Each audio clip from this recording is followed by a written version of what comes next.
Bueno, hola, bienvenidos a España Negra y Mundo Criminal.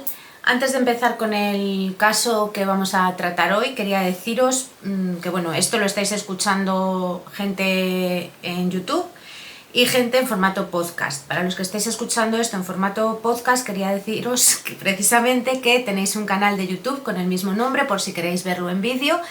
El canal de YouTube se llama España Negra y Mundo Criminal. Esto era simplemente lo que quería deciros, y a los que estéis escuchándolo, viéndolo mejor dicho, en YouTube, si os gusta el contenido del canal podéis suscribiros, dejarle like, compartir el contenido. Bueno, ya sabéis lo que decimos siempre los que tenemos canales de YouTube.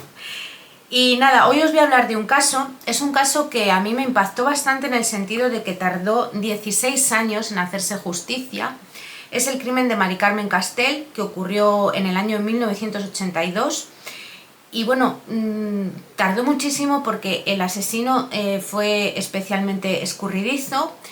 En aquellos tiempos pues no fue tan fácil, y ahora bueno, iremos hablando un poco del caso. No fue tan fácil averiguar qué es lo que pasó con Mari Carmen, y bueno, pues la familia persiguió la justicia con uñas y dientes, y aunque tardó 16 años, finalmente se consiguió esa justicia tan anhelada por la familia. Así que nada, vamos a empezar con el crimen de Ulldecona, en el que la víctima fue la joven Mari Carmen Castell.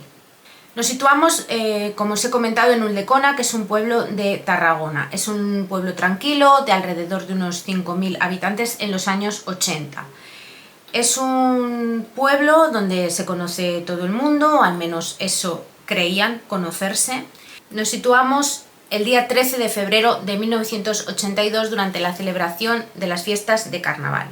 Esa noche, bueno, pues se iban a celebrar, había fiesta, había diversión, todo el mundo tenía muchas ganas de salir y de pasarlo bien, de disfraces y de, bueno, pues de salir de fiesta. Jeroni Castell, empresario y exalcalde de Ulldecona, volvió a casa para cenar con su familia. Él vivía con su esposa Josefina y sus 4 hijos en un piso en este pueblo, y Mari Carmen Castell, la tercera de sus hijos, tenía 18 años, y cuando él llegó a casa para cenar estaba preparándose para salir de carnaval con un disfraz de arlequín que había confeccionado ella misma. Tenía muchas ganas de salir, su padre quería verla antes de salir, le dio un beso en la mejilla, le dijo qué guapa estás, y se fue con su amiga Marisé al cine Victoria y más tarde a la discoteca Scorpio. Ese era el plan que tenía Mari Carmen para esa noche. Eran los primeros pasos de una noche que debía ser inolvidable, y lo fue, pero no como nadie hubiera querido. En la casa de los Castell, a la 1 de la mañana más o menos, todos se fueron a la cama, todos menos la madre, Josefina, que bueno, pues se despertó sobresaltada sobre las 5 de la mañana. Su hija aún no había vuelto, lo cual le pareció bastante extraño porque solía volver antes de tiempo. Oyeron unos pasos en el portal, pensaron que era ella, pero no era. Era alguien en el piso de arriba. Volvieron a oír pasos un rato después, tampoco era ella, y entonces ya no podían dormir y decidieron salir a recorrer las calles del pueblo para ver, con el coche, para ver si encontraban a Mari Carmen, pero no la encontraron. Decidieron llamar a casa de su amiga Marisé y les contó que habían estado juntas hasta las 3 de la mañana. Se separaron para cambiarse de ropa, y Mari Carmen dijo su amiga que se había ido con Pere Jordi, un amigo de la familia, y que luego quedaron en verse en la discoteca Scorpio. Dentro dice que creyó verla, pero que con las luces intermitentes tampoco estaba muy segura, y después la perdió la pista. A las 7 de la mañana, la madre de Mari Carmen, Josefina, llamó a la casa de Pere Jordi y contestó su padre, Antonio Domenech, y bueno, le preguntó a su hijo, y el muchacho aseguró que la había dejado en Scorpio y que no había visto nada raro y que no había vuelto a verla. Las horas seguían pasando, la angustia de la familia cada vez era mayor, y a mediodía padre e hijo, Jeroni y Jeroni hijo, Jeroni Junior vamos a llamarle, acudieron a la Guardia Civil para denunciar la desaparición de Mari Carmen. Lo que ellos temían era que hubiera habido un accidente, un atropello, un coche fuera de la carretera, algo así, pero no imaginaban lo que estaba a punto de suceder. Aquella misma mañana, Antonio Domenech, que era precisamente el padre del amigo de Mari Carmen, subió con su hija pequeña al castillo del pueblo de excursión, subían por un sendero y la niña señaló algo entre los arbustos. Pensó que era un animal muerto, pero cuando se acercó el padre, lo que encontró era el cuerpo de una chica semidesnudo con rastros de sangre. Antonio separó a la niña, bajaron corriendo de la montaña y se presentó en el cuartel de la Guardia Civil, donde en ese mismo instante estaba la familia Castel denunciando la desaparición de Mari Carmen. En ese mismo momento, un guardia civil, Antonio Domenech y Jeroni Castel, subieron hasta el lugar donde Antonio había encontrado el cuerpo de la chica. El agente de la Guardia Civil pidió que se mantuvieran a distancia, pero Jeroni, lógicamente, ante la preocupación por si era su hija, no pudo esperar y vio el cuerpo, la reconoció, lógicamente, la tapó con una chaqueta, según parece le besó en la frente y bueno, pues supo al instante y reconoció el cuerpo de su hija, de Mari Carmen. En el juzgado número 2 de Tortosa se abrieron diligencias por asesinato. Los investigadores observan la escena, ven señales de lucha, en las manos de la víctima hay cabellos, posiblemente del agresor, a su lado ven un zapato de tacón y a 11 metros más lejos, roto, ven el otro zapato de tacón. Lo interpretan como una prueba clara de que Mari Carmen intentó huir. Cerca del cuerpo encuentran una piedra manchada de sangre. Interpretan también que puede haber sido el arma homicida y a pocos metros en un arbusto descubren restos de pintura roja metalizada y huellas de neumáticos de un coche pequeño. Puede ser un SEAT 127, un 600, un Renault 5, todo apunta por los restos de pintura metalizada roja que sea un vehículo pequeño rojo. En cuanto a la autopsia, en 1982 las autopsias se practicaban directamente en los cementerios. El forense Arsenio Galán examina el cuerpo y determina que Mari Carmen murió unas 12 horas antes de ser hallada. La causa de la muerte es un traumatismo cráneoencefálico por aplastamiento, 5 golpes en la cara, hematomas por todo el cuerpo, una herida en la mano izquierda, signo de defensa y señales de intento de violación. El informe concluye que Mari Carmen se defendió hasta el final y en esa lucha permitió que quedaran cabellos del agresor en sus manos. El pueblo cambia de un día para otro, la gente tiene miedo. Por primera vez los vecinos empiezan a cerrar las puertas de sus casas con llave, algo que en el pueblo pues nunca se hacía. Las calles están llenas de guardias civiles y bueno, los rumores se multiplican y la gente tiene miedo. La Guardia Civil avanza poco a poco. Se interroga a todos los amigos de la joven, todo el mundo repite lo que ya se sabía, la discoteca, el cine, no encuentran pistas. Aparece un músico de Barcelona, Josep Maria Clotet, que esa noche tocó con su grupo, que era la Orquesta Europa, en la discoteca Scorpio, que es la discoteca a la que fue Mari Carmen con su amiga. Y dice que pasadas las 4:30, cuando él volvía a casa, vio a Mari Carmen, que iba caminando sola, y que estaba casi en la puerta de su casa. Entonces los investigadores deducen que Mari Carmen casi llegó a salvo a casa y que en ese momento alguien la convenció para acompañarla hasta el castillo, por lo que tuvo que ser alguien conocido y de confianza. Los agentes buscan respuestas, lo primero que piensan es si Mari Carmen pudiera tener algún novio o alguna relación oculta y surgen dos nombres. Por un lado, Josep María, un antiguo amor por el que Mari Carmen aún sentía algo, por el que aún sufría, por lo visto, y Agustín, un chico de Alcanar, dueño de un coche de color verde, pero que bueno, que parece ser que también había tenido algo con ella. Josep María colabora, ofrece su coche para ser inspeccionado, pero no coincide ni el color ni las ruedas, y además le toman una muestra de cabello y queda descartado como sospechoso. Y en el caso de Agustín, no aparece en el pueblo, no le encuentran, pero días después se descubre que está en Jaén con su familia.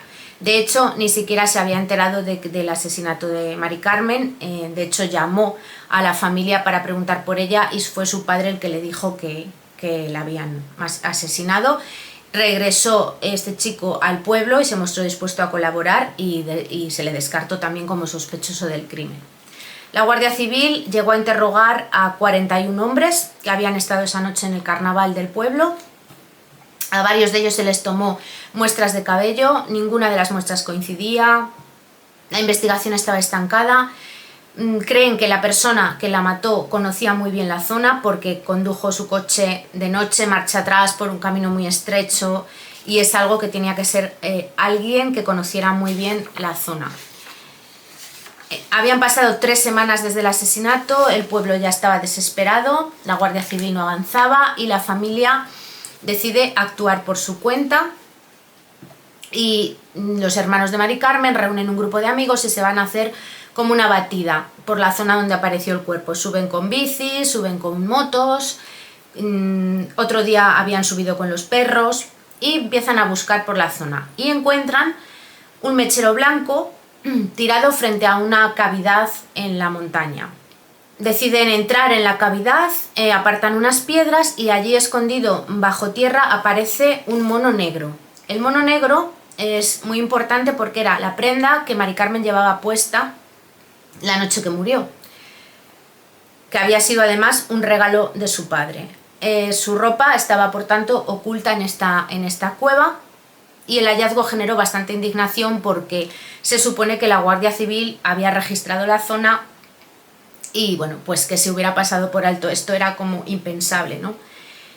La familia Castell tenía bastante claro que la investigación oficial no estaba siendo exhaustiva o estaba fallando, y entonces estaban bastante indignados. Un mes después del crimen, un joven se presentó voluntariamente en el cuartel. Su nombre es Ramón Barranco, estaba a punto de casarse, su futuro suegro es un guardia civil retirado y bueno, eso daba credibilidad a su testimonio en aquella época. Ramón declara que recuerda haber visto a Mari Carmen con un chico de Alcanar, un tal Rafael, en un Renault 5 rojo en actitud cariñosa. Entonces los investigadores dicen, bueno, un Renault 5 rojo que encajaba con el coche, la pintura, el modelo de coche de los neumáticos, de las huellas de los neumáticos que habían encontrado cerca del cuerpo y con el color del coche que ellos buscaban. Rafael, esta persona a la que Ramón acusa, es llamado a declarar, lo niega todo, admite que conoce a Mari Carmen, pero insiste en que nunca ha tenido nada con ella y que nunca había subido al castillo. Aquella noche dice que estuvo en la discoteca Galaxia de Alcanar y después se fue a dormir porque al día siguiente iba de caza. La versión que da no convence mucho al juez y ordena un careo entre los dos jóvenes.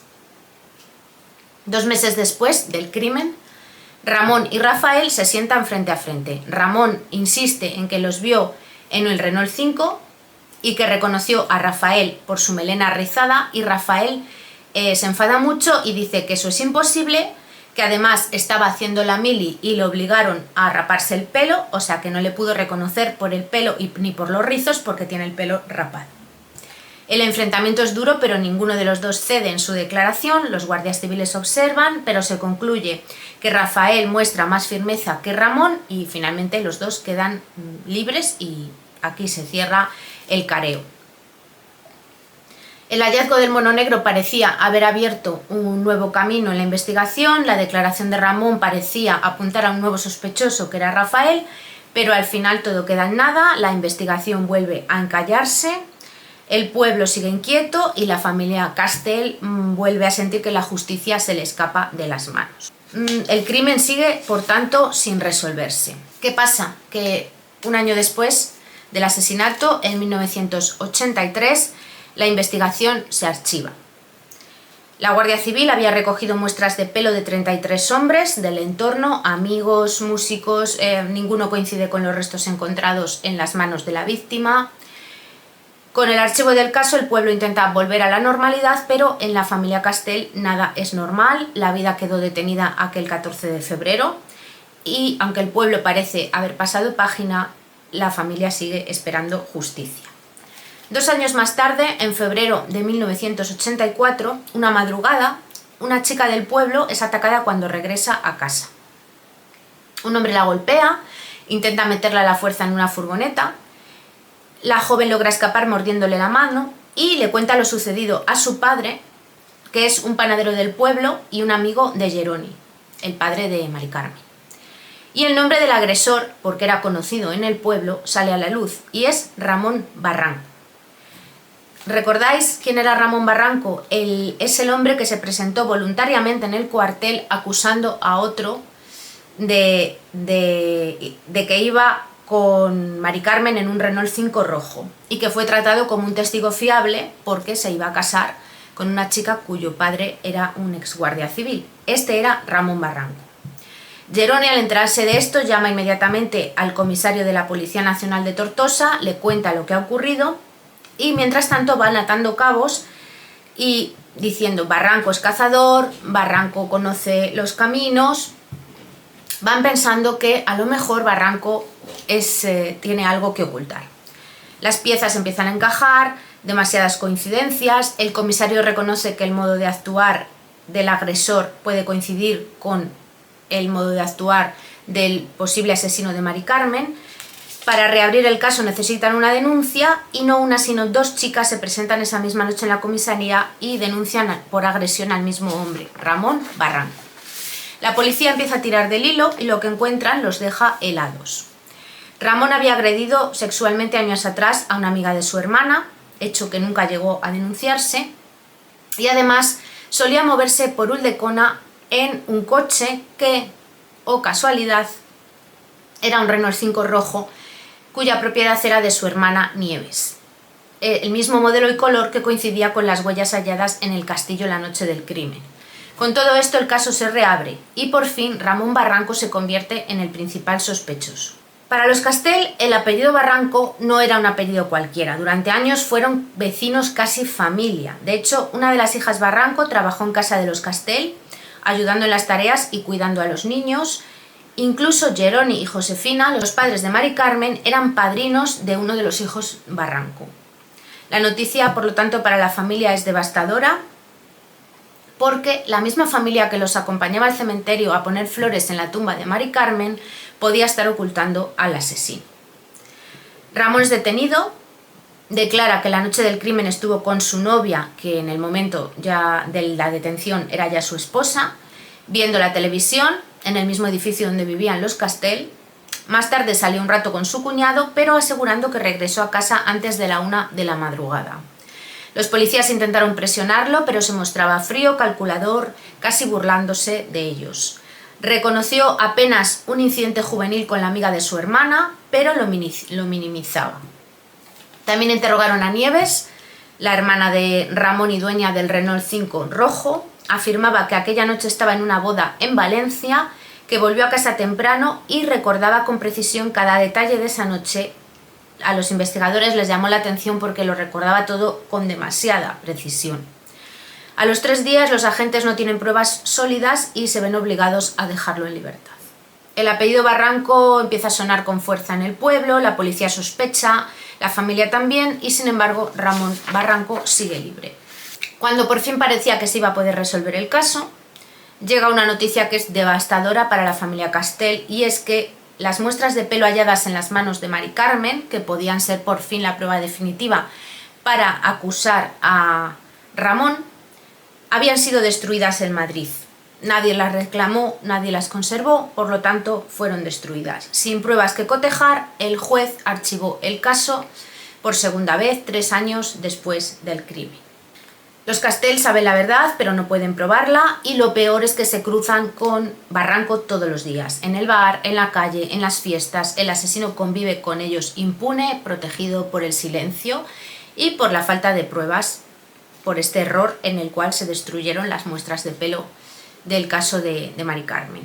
Los años van pasando, 1985, 86, 87, 88... Los años pasan, pero la herida de la familia Castell no cierra. En 1989, Ramón Barranco intentó abusar de una anciana indefensa. Para Jeroni, hijo, que ya es una persona ya adulta, es la gota que colma el vaso y busca ayuda en un viejo amigo, un abogado penalista llamado Juan Pablo. Deciden contratar a un investigador privado que se llama Jorge Colomar. Este hombre les promete ganarse la confianza de Barranco y arrancarle una confesión. Hay que entender que ya a estas alturas la familia ya estaba completamente desesperada porque no estaban obteniendo la justicia y ya estaban intentando cosas por su cuenta, ¿no? Durante meses Colomar se infiltró en la vida de Ramón, cenas, copas, discotecas, bares de carretera. El subdetective se hace pasar por un mafioso con dinero fácil y promesas de negocios turbios, intentando ganarse la confianza de Ramón. Y Barranco, fascinado por el dinero, parece que muerde el anzuelo. Incluso Colomar presencia cómo intenta forzar a unas mujeres en un aparcamiento y se da cuenta de lo peligroso que es este personaje. Y llega incluso a obtener grabaciones que muestran la naturaleza violenta de esta persona, pero falta la prueba definitiva, que es la confesión del crimen de Mari Carmen. En la víspera de Reyes de 1992 se organiza una trampa junto con la policía. Daros cuenta que estamos ya 10 años después del crimen de Mari Carmen, Esta trampa consiste en que un falso capo mafioso llamará por teléfono para poner a prueba a Barranco. El coche está lleno de micrófonos, pero la jugada falla.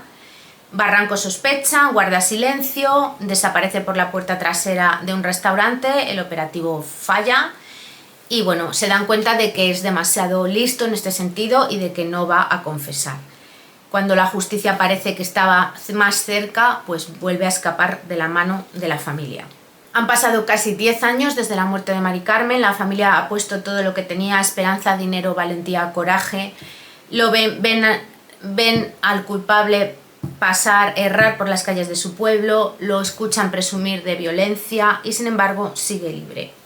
Pero ellos no están dispuestos a rendirse. En 1993, 11 años después del crimen, ocurre el caso de las niñas de Alcácer.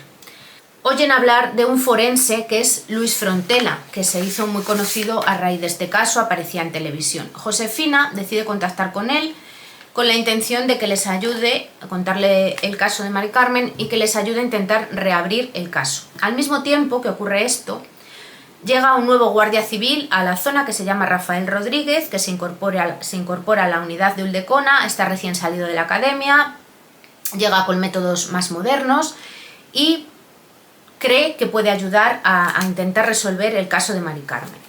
Frontela consigue exhumar el cadáver de Mari Carmen y aunque no arroja pruebas definitivas, sí que se consiguen cosas como reavivar la vigilancia sobre la familia Barranco, conseguir que se intervengan otra vez los teléfonos de Ramón a su familia, pero no vuelven a conseguir nada y en 1994 el caso se vuelve a cerrar nuevamente. La familia Castel siente que todo está perdido, pero cada vez que se encuentran con los Barranco en el pueblo siguen teniendo esa necesidad, esa rabia y esa necesidad de justicia. En 1998, 4 años después de que se cierre el caso nuevamente y por tercera vez, Jeroni Castel abre un restaurante cerca del lugar donde encontraron el cuerpo de su hermana, y junto con sus hermanos y el abogado Juan Pablo están buscando una manera de intentar reabrir el caso antes de que el tiempo les deje sin opciones. Deciden aparecer en televisión, cuentan su caso, lo que ha sufrido su familia durante años y al día siguiente la Guardia Civil recibe una llamada anónima que le dice: sé que Ramón Barranco y 2 amigos mataron a Mari Carmen, su familia lo encubrió desde el primer día, tengo pruebas. Esto es lo que dice la llamada anónima que llama a la Guardia Civil. Rafael, el guardia civil que vino nuevo al pueblo, y su compañero Antonio, bueno, pues utilizan esta llamada para reabrir otra vez el caso. El juez y la fiscal se muestran receptivos y bueno, pues analizan otra vez el caso con lupa, todo vuelve a apuntar hacia los Barranco y les dan la oportunidad de hacer intervenciones telefónicas, vigilancia constante, detenciones, etc. Nos vamos a mayo de 1998, 16 años después del asesinato de Mari Carmen, y Antonio y Rafael, los guardias civiles, se preparan para lo que podría ser el día más importante de su vida, que es la detención y el interrogatorio de la familia Barranco. Planean las detenciones en 2 fases. Van a detener a Ramón, van a detener a Nieves, la hermana, va a estar también detenida Adela, es decir, van a detener a toda la familia Barranco. La intención es un poco provocar nerviosismo para ver si consiguen una confesión. Ramón no cede ni un milímetro ante las preguntas de los agentes. Después de horas de interrogatorio parecía que la operación iba a ser un completo fracaso. Ni Ramón ni sus hermanas decían nada que incriminara a nadie, o sea, eran como muros. Hasta que Rafael, uno de los guardias civiles, le dice a Nieves, la hermana de Ramón: tú eres madre, ¿cómo puedes dormir tranquila sabiendo lo que sabes? Y en ese momento Nieves confiesa. Nieves habla. Y Nieves relata cada detalle de la noche del asesinato de Mari Carmen. La sangre, la ropa destruida, la coartada falsa. Los agentes por fin tienen la prueba que buscaban durante 16 años. Y por otro lado, Adela, la madre de Ramón, también confiesa y dice: cuando vi la ropa manchada de sangre supe la verdad y ayudé a mi hijo a ocultarlo.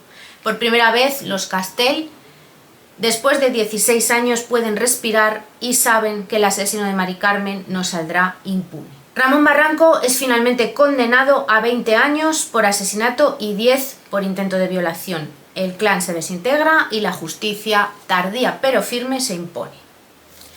Después de tantos años, al fin se hizo justicia, aunque la herida de los Castell nunca se cerrará por completo. En mayo de 2018, es decir, 20 años después, Ramón Barranco salió en libertad. Jeroni, el hermano de Mari Carmen, se lo encontró en un bar y sufrió un ataque de ansiedad al encontrárselo, pero al final se enfrentó al asesino de su hermana con valentía y dijo delante de todo el mundo que había en ese bar: que sepáis que este hombre mató a mi hermana a golpes de piedra, que sepáis que es un asesino y que estoy seguro de que algún día volverá a hacerlo. Se hizo un silencio sepulcral y Jeroni Castell salió del bar con la cabeza muy alta. En este caso, después de años de secretos, mentiras y silencios, la verdad finalmente salió a la luz.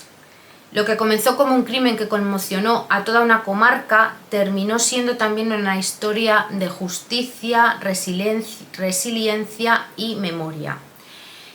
Hoy es justo recordar a la víctima, a Mari Carmen, pero también a su familia, reconocer su valentía, su coraje, su fuerza. Nunca dejaron de buscar justicia, nunca dejaron de buscar la verdad y nunca dejaron de callar ante la violencia y ante la injusticia que estaban viviendo. Y al final, después de 16 años, por fin consiguieron que el asesino de Mari Carmen fuera llevado ante la justicia y condenado por el crimen de esta chica que tenía toda una vida por delante. Os quería comentar hoy, es un caso que a mí me impactó mucho, sobre todo porque bueno, pues es la lucha de una familia durante 16 años, encontrándose día a día con el asesino de su hija, de su hermana, en el mismo pueblo, un pueblo pequeño, porque 5.000 habitantes se lo encontrarían a todas horas.